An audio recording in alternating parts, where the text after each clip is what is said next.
ñëpp ñi fi teew bi ma sante yàlla ba pare di jiital ci nuyoo bi suñu kilifa yi ñu fi fekk muy imam yi ñu fi fekk ma tuddee docteur imam Damane Ndiaye bu grande mosquée foog naa ne imam yëpp ñu ngi ci biir maa ngi leen di nuyu leen dénkaat suñuy loxo pour ñu ñaanal ñu suñuy mbébét ak suñu naal yi ñu am jëmale ko ci dëkk bi ak ñi nga xamante ne moom la ñu njabootee ci Sococim yàlla defal ñu ci ndam. sama nuyoo bi ci topp maa ngi koy jagleel sama mag sama xarit sama conseiller le docteur Omar Cissé maire de Rufisque li nga xamante ne bi ñuy déggoo ba léegi dëgg la ne Rufisque rek la ñuy waxtaane nañ ko lu bari ci bureau waxtaane nañ ko lu bari sama bureau waxtaane nañ ko aussi ku nekk di liggéey ci ay documents di yónnee sa morom suñu mbébét du lenn lu dul ñaari doomu dëkk bi parce que man Tëngéej laa juddoo ñaari doomu dëkk yu am intention yu sell ci dëkk bi naka la ñuy fexe ba suñu liggéey am sens pour dëkk bi yàgg naa dégg fekk na nekk gu ma woon sax Sococim ni Sococim am na action ci Rufisque te bi ma ñëwee Sococim loolu gën na ma leer encore ci jëm ci wàllu social bi ci jëm ci wàllu emploi ci jëm ci wàllu hivernage ci lu jëm ci wàllu mairie yi dotation yi patente yi fourniture yi bourse yi fondation bi cercle Maurice Guèye mënuñu wax ni dañuy tàmbali def ci tey Sococim yàgg na am loxo ci dëkk bi mais mënuma aussi bañ a noter que ne qualité partenariat bi saa su nekk dañu doon ñaax ñun ñu yokk qualité bi te foog naa loolu moo nekk suñu viatique ak suñu décision man ak le monsieur le maire nan la ñuy fexe ba yokk qualité wu partenariat mooy def nañu at yu bari léegi Sococim depuis 1948 mu ngi fii naka la ñuy fexe ba suñuy doom suñuy sët saa suñuy romb di gis ne lii Sococim moo ko def et foofu lañ ñuy xaaree tey au-delà de lépp li nga xamante ne ñu ngi koy def ba pare moo tax ñu insister ci partenariat bi ci lépp lu jëm ci wàllu investissement dëgg la boo amee exploitation budget fonctionnement am na solo ndax ñii di liggéey ci mairie bi ay borom kër lañu dañuy faj ay gàcce di faj ay problème mais li nga xamante ne mooy durer te mooy régler les problèmes de la ville sur le long terme mooy investissement canalisation yi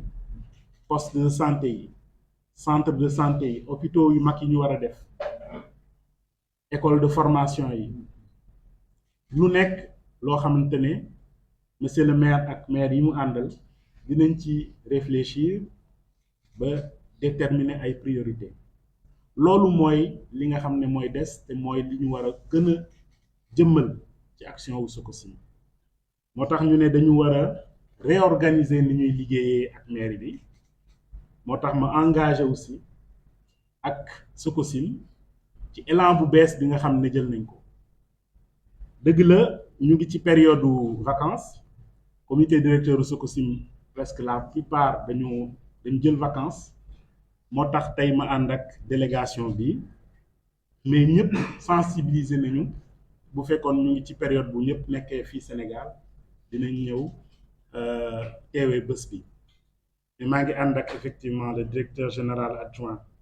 en charge des carrières Pape Mbow xam ngeen ko bu baax ci Sococim ku nekk yàgg na laa jàppale ci lu jëm ci wàllu carrière yi yàgg nañu aussi liggéey Aristide Préra qui est le secrétaire général nag moom may secondé ci lu bëri en relation avec les mairies ak le directeur de la qualité de la sécurité de l'hygiène et de l'environnement muy département bu direction bu am solo Sococim Babacar Diouf xam ne moo ànd ak man ainsi que les équipes de la communication Marion ak Khadija ñi nga xamante ni ñoo nekk nii kon loolu laa bëggoon wax ci wolof ci tënk pour ñu mën a xam ak presse bi li ñu bëgg a tënk ci discours bi mais en tout cas fierté la ci man en tant que Rufisquois que ñu boole suñu doole yàlla def mu tombe ak suñu ay yàlla na ñu ko muurloo yàlla nañ ko fekkee te tal ko yàlla na aussi xol yi continuer di ànd parce que au-delà des moyens c'est ça qui va nous permettre de réussir yàlla na aussi et maa ngi ñaan di ko dëra ci imam yi waaye di wax ñëpp parce que kenn xamul ban gémmiñ mooy nangul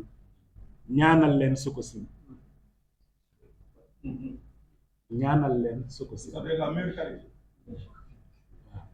ñaanal leen Sococim dëgg la on a la meilleure qualité Sococim bu demee ci kanam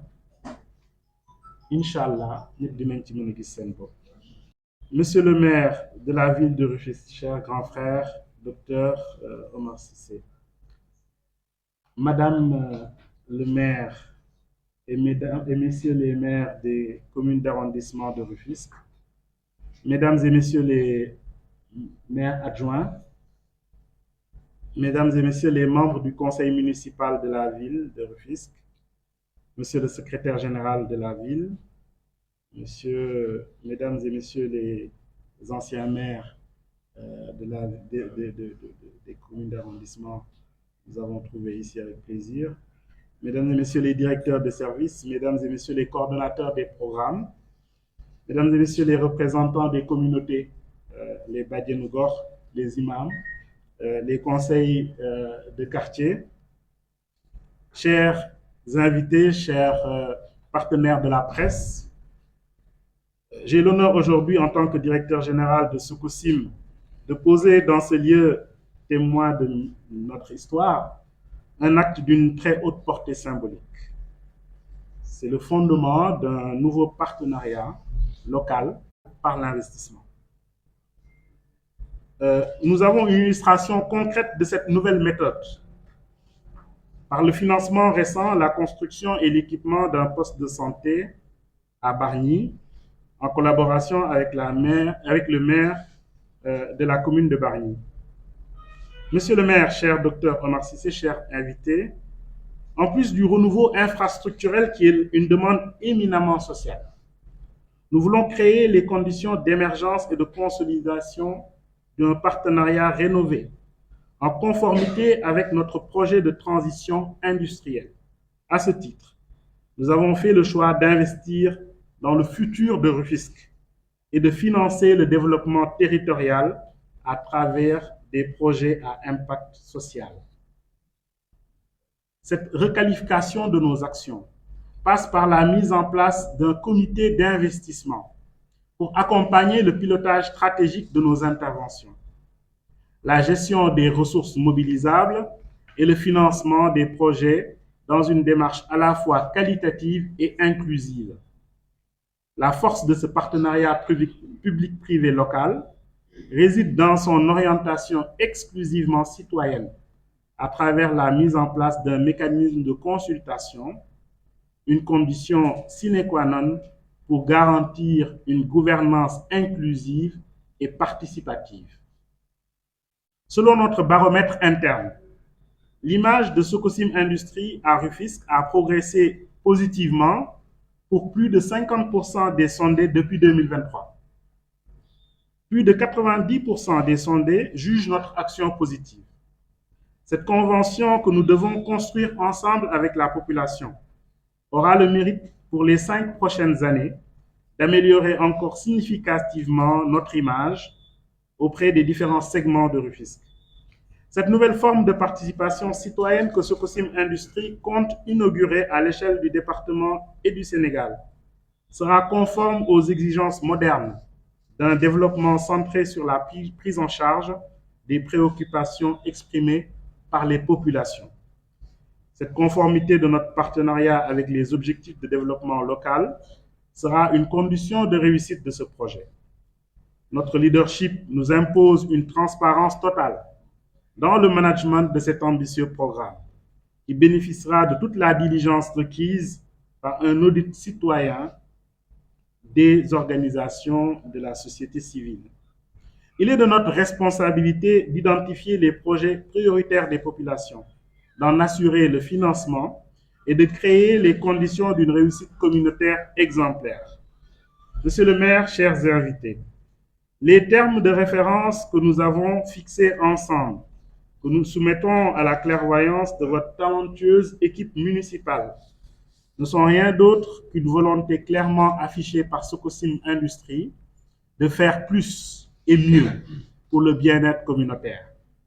Si Sococim Industrie est devenu le fleuron de l'industrie cimentière en Afrique de l'Ouest, elle le doit aux hommes et aux femmes de ce terroir lébou qui ont permis de bâtir le Sénégal. Avec le concours des acteurs communautaires, nous avons l'ambition de rehausser le prestige de notre entreprise, mais aussi de notre ville et de notre département, de réduire le déficit d'investissement dans la santé, l'assainissement, la formation professionnelle ou encore la mobilité, afin d'administrer la preuve que notre responsabilité sociale est aussi un enjeu de développement collectif. Je vous remercie. Merci.